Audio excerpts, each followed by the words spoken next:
સોમનાથ મહાદેવનો ગણ છું, થોડું ઝેર તો હું પી શકીશ. મારી જાહેરમાં કીધું છે બધાને, કે તમને કોઈ મારું નામ દઈ દેજો, અને મેં એનો દૂધ થઈ ગયું.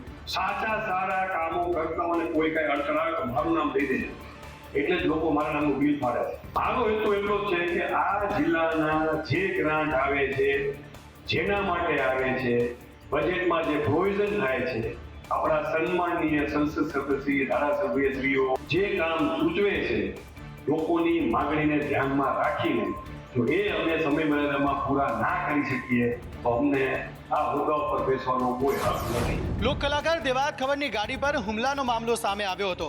હવે એક ઓડિયો ક્લિપ વાયરલ થઈ છે, જેમાં આયોજકો સાથેની દેવાયત ખબરની વાતચીત વાયરલ થઈ છે. એફિડેટ કરેલો કાઠી દરબાર નથી, તમને હજી કહું છું. હું બચ્ચન નથી ફોનમાં બોલવાળો. મારી ગાડીનો કાચ ફોડ્યો, તમે મેઘરાજને બોલાવ્યો. 4 એકડા થાર કોની છે? રામભાઈની છે ને થાર? થાર નહીં, 3 એકડા. ધુવરાજ, આ 3 એકડા થાર ધુવરાજ લે આવ્યો. ગાડી ઉભી છે, ગાડીને કાચ ફોડ્યો. આબરૂ કોની કાઢી તમે અત્યારે? અરે ભાઈ, તમે કોઈની શોગન જો કાચ તોડ્યો તેની ભગવતસિંહ કાચ ફોડી નાખ્યો, ગાડી મારી લઈ લીધી. આથી ઠેઠ ટોલ નાકેથી ગાડી પાછી લઈ ગયા. તમે દેવાત ખબરની ગાડીને ઉપાડીને લઈ ગયા. તમે તો મારું શું કર્યું જાણ મને કહો. પણ હું ગાવા બેઠો તો માતાજીના સોમ કે મારા છોકરાની ભાઈ મારી ફોન મારા ખોલામાં તો મેં નીકળીને ફોન કર્યો. 150 ગાડી હાંકું છું ડિફેન્ડર. મેઘરાજ છે ફોન આવ્યો તો કીધું, મેં કીધું ભાઈ હું પહોંચું છું, એકલેલી પહોંચી ગયો છું. અરે જે પતી ગયું કામ, હવે તમારે શું કરવું છે એમ કોને? મારે બાજવાનું છે, મારે નથી ક્યાં કરવાનું. એ ગાડી પડી, આપણે લડી લઈશું બે ભાઈ. મારે નથી ગાડી જોતી. સારું, ચલો, ઓકે, રેડી? હા, તમે તૈયારીમાં રહીજો ફૂલ. ભલે ભલે. હા. નવસારીના પીઆઈ દીપક કોરાટ વિવાદમાં આવ્યા છે. ભાજપના સાંસદે મૂકેલા ફોટામાં દીપક કોરાટની હાજરી જોવા મળી. નવસારીમાં પુરુષોત્તમ રૂપાલા ભારતીય જનતા પાર્ટીના હોદ્દેદારો સાથેની શુભેચ્છા મુલાકાત કરવા આવ્યા હતા. ત્યારે ત્યાં ભાજપના હોદ્દેદારો સાથેની મુલાકાતમાં પડાવેલા ફોટોમાં નવસારીના પીઆઈ દીપક કોરાટ પણ દેખાઈ રહ્યા છે. અને આ ફોટોગ્રાફ્સ પુરુષોત્તમ રૂપાલાએ સોશિયલ મીડિયા પર શેર કરતા કબરાટ મચી ગયો છે. રૂપાલાએ પોસ્ટ કરતા પીઆઈ સોશિયલ મીડિયા પર ટ્રોલ થઈ રહ્યા છે. કોંગ્રેસના એમએલએ અનંત પટેલે પોસ્ટ કરી કટાક્ષ કર્યો છે. અનંત પટેલે લખ્યું, પીઆઈને ભાજપમાં જોડાવા બદલ અભિનંદન. ત્યારે પીઆઈ દીપક કોરાટ અગાઉ આદિવાસીના આંદોલન વખતે પણ ઘર્ષણ કરતા જોવા મળ્યા હતા. ઓલ ઇન્ડિયા કોંગ્રેસનું આગામી અધિવેશન 8 અને 9 એપ્રિલના રોજ અમદાવાદમાં યોજાશે. કોંગ્રેસના અધિવેશનમાં દેશભરમાંથી ઓલ ઇન્ડિયા કોંગ્રેસ કમિટીના પ્રતિનિધિઓ હાઈકમાન્ડ સાથે મંચ પર શેર કરશે. એઆઈસીસીના પ્રભારી અને પાર્ટીના મહાસચિવ કેસી વેણુગોપાલે રવિવારે એક નિવેદન જારી કરીને આ માહિતી આપી છે. એઆઈસીસી સત્રમાં પક્ષના ભાવિ પગલાંની રૂપરેખા પણ તૈયાર કરવામાં આવશે. કેસી વેણુગોપાલે જણાવ્યું કે ઓલ ઇન્ડિયા કોંગ્રેસ કમિટીનું સત્ર 8 અને 9 એપ્રિલ ગુજરાતમાં યોજાશે. આ મહત્વપૂર્ણ પરિષદમાં દેશભરમાંથી એઆઈસીસીના પ્રતિનિધિઓ ભેગા થશે અને ભાજપની જનવિરોધી નીતિઓ અને બંધારણ અને તેના મૂલ્યો પર સતત હુમલાઓ દ્વારા ઊભા થયેલા પડકારોની ચર્ચા કરશે. આ સાથે પાર્ટીની ભાવિ કાર્યવાહી માટે બ્લુપ્રિન્ટ પણ તૈયાર કરાશે. અમદાવાદમાં સંમેલન સત્ર 5 એપ્રિલે કોંગ્રેસ કાર્યકારી સમિતિ CWCની બેઠક સાથે શરૂ થશે. જણાવી દઈએ કે બંને બેઠકોની અધ્યક્ષતા મલ્લિકાર્જુન ખડગે કરશે. રાહુલ ગાંધી, સોનિયા ગાંધી અને કોંગ્રેસ શાસિત તમામ રાજ્યોના મુખ્યમંત્રીઓ પણ હાજરી આપશે. અમદાવાદ રાજકોટ હાઈવેને લઈને મંત્રીએ નિવેદન આપ્યું, કહ્યું હું આ સમસ્યાને લઈને આગળ વાત કરીશ. मोदी जी के आदरणीय नितिन गडकरी जी के मार्गदर्शन में देश के अंदर अच्छी रोडें मिले, अच्छी रोड कनेक्टिविटी मिले, लोगों को सुख सुविधा मिले, लोग उसका भरपूर लाभ लें, अपने संसाधन के साथ साथ अपने उपज के साथ साथ लोगों के आवागमन में उसको सुविधाजनक लगे. और इसलिए गुजरात में भी लगभग ये 424 किलोमीटर 32,091 करोड़ की लागत से ये पूर्ण हुआ है. 2026 तक इसको जहाँ जहाँ इसकी बीच में लगभग काम चल रहे हैं वो पूरे हो जाएंगे.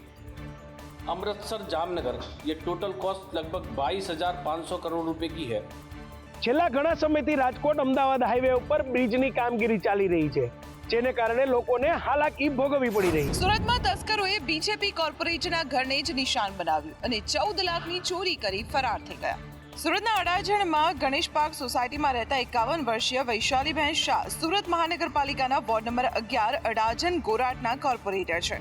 તેમની દીકરી શિવાનીના લગ્ન હોવાથી પ્રસંગમાં પહેરવા માટે ઘરેણા બેંકના લોકરમાંથી લાવીને ઘરના કબાટમાં મૂક્યા હતા. આ દરમિયાન અજાણ્યા ઈસમ રોકડા અને દાગીનાની ઉઠાંતરી કરી ફરાર થઈ ગયા છે, જેની કુલ રકમ 14 લાખ જેટલી થાય છે. ચોરી થઈ હોવાનું બીજા દિવસે પરિવારજનોના ધ્યાનમાં આવ્યું હતું. તો આ સમગ્ર મામલે પોલીસ હાલ તપાસ કરી રહી છે અને ચોર ટોળકીને શોધવા માટે અલગ અલગ ટીમો બનાવાઈ છે. ઉનાળામાં ભુજમાં પાણીની સમસ્યા સર્જાય તો નવાય નહીં. પાલિકા પર પાણી વેચવાનો આરોપ લાગ્યો છે. તો પાલિકા દાવો કરી રહ્યું છે કે પાણીની અછત નહીં સર્જાય. ઉનાળાની શરૂઆતની સાથે ભુજમાં પીવાના પાણીની વિકટ સમસ્યા સર્જાય તેવા એધાણ જોવા મળી રહ્યા છે. એક બાજુ પાલિકા દ્વારા દાવો કરવામાં આવ્યો છે કે ઉનાળામાં પાણીની કોઈ સમસ્યા સર્જાય નહીં, અને બીજી બાજુ કોંગ્રેસે ઉનાળામાં પાણીની વિકટ સમસ્યા સર્જાય તેવી ચિંતા વ્યક્ત કરી છે. ભુજ શહેર કોંગ્રેસ પ્રમુખ કિશોરદાન ગઢવીનું કહેવું છે કે શહેરને નર્મદાનું પાણી પૂરતા પ્રમાણમાં મળી રહ્યું છે, પરંતુ પાલિકા ઔદ્યોગિક એકમો તેમજ હોટલોમાં પાણી વેચી રહ્યું છે, જેના કારણે શહેરમાં પાણીની સમસ્યા સર્જાય છે તેવા આરોપ લગાવવામાં આવ્યા છે. ભુજ શહેરમાં સંપૂર્ણ પાણીની વ્યવસ્થા નર્મદા આધારિત છે, ત્યારે અવારનવાર નર્મદાનું પાણીનો સપ્લાય બંધ થવાના કારણે ભુજ શહેરમાં અનેકવાર પાણીની વિકટ સમસ્યા સર્જાય છે. પોરબંદરમાં તરણ સ્પર્ધાનું આયોજન કરવામાં આવ્યું, જેમાં 100 લોકોએ ભાગ લીધો.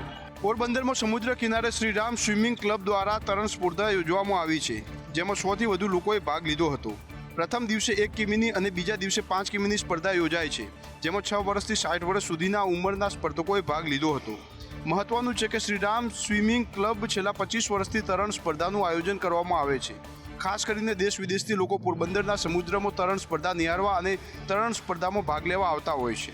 પોરબંદરના નયનરમ્ય દરિયા કિનારે અનેક દેશોમાંથી જે આ પ્રકારના સ્પર્ધકો હોય છે તે આવતા હોય છે અને આ પ્રકારની સ્પર્ધાઓ યોજાતી હોય છે. રાજકોટમાં સમૂહ લગ્નના આયોજકે પૂર્વ સાંસદને પણ ચૂનો લગાડ્યો. પૂર્વ સાંસદ રમેશ ધડુક પાસેથી આયોજકો 28 મિક્સર લઈ ગયા. રાજકોટમાં 3 લોકોએ સમૂહ લગ્નનું આયોજન કર્યું હતું, પરંતુ સમૂહ લગ્નના દિવસે જ 3 આયોજકો પૈસા લઈને ભાગી ગયા. આયોજકોની કરતૂત તો જોવો, તેમણે છેતરપિંડી કરવામાં પૂર્વ સાંસદને પણ નથી છોડ્યા. પૂર્વ સાંસદ રમેશ ધડુક પાસેથી ચંદ્રેશ શત્રુલા નામનો આયોજક કરિયાવરમાં આપવાનું કહી 28 મિક્સર લઈ ગયો હતો. મારી પાસે પણ આવેલા અને આની પહેલાં પણ આવેલા, આની પહેલાં પણ મેં એને વસ્તુઓ આપી હતી અને આ વખતે પણ મારી પાસે આવ્યા અને મેં એમને 28 નંગ મિક્સર પણ આપેલા. અને હર સાલ મારી પાસે તો બધા સૌરાષ્ટ્રમાંથી બધા લોકો આવતા હોય અને આવું દીકરીઓને પરણાવવાનું જ્યારે કામ આવતું હોય તો આપણે આપણાથી જે યોગ શક્તિ પ્રમાણે આપણે એને આપતા હોય યોગદાન. અમદાવાદમાં 614 વર્ષ બાદ નગરદેવી ભદ્રકાળી માતાની શોભાયાત્રા નીકળશે. શોભાયાત્રાને લઈને તડામાર તૈયારીઓ શરૂ કરવામાં આવી. અમદાવાદના નગરદેવી ભદ્રકાળી માતા નગરની સ્થાપનાના 614 વર્ષ બાદ નગરયાત્રાએ નીકળવાના છે. 26 ફેબ્રુઆરીના રોજ સવારે 7:30 કલાકે ભવ્ય શોભાયાત્રા નીકળશે. રથમાં ભદ્રકાળી માતાજીની પાદુકા મૂકવામાં આવશે. રૂટ પર સ્વાગત કરવામાં આવશે. 614 વર્ષ બાદ પ્રથમ વખત શોભાયાત્રા નીકળશે. 3 દરવાજા, માણેકનાથની સમાધિ, ખમાસા, જમાલપુર પગથિયા થઈને જગન્નાથ મંદિર થઈને નિજ મંદિરે પરત ફરશે. આ ભવ્ય શોભાયાત્રામાં લાખો શ્રદ્ધાળુઓ ઉમટી પડે તેવી અપેક્ષા રાખવામાં આવી રહી છે. રાજ્યના મહાનુભાવો પણ આ શોભાયાત્રામાં જોડાઈ શકે છે. સાથે જ શોભાયાત્રાના છેલ્લી ઘડીનો ઓપ આપી તડામાર તૈયારીઓ શરૂ કરવામાં આવી છે.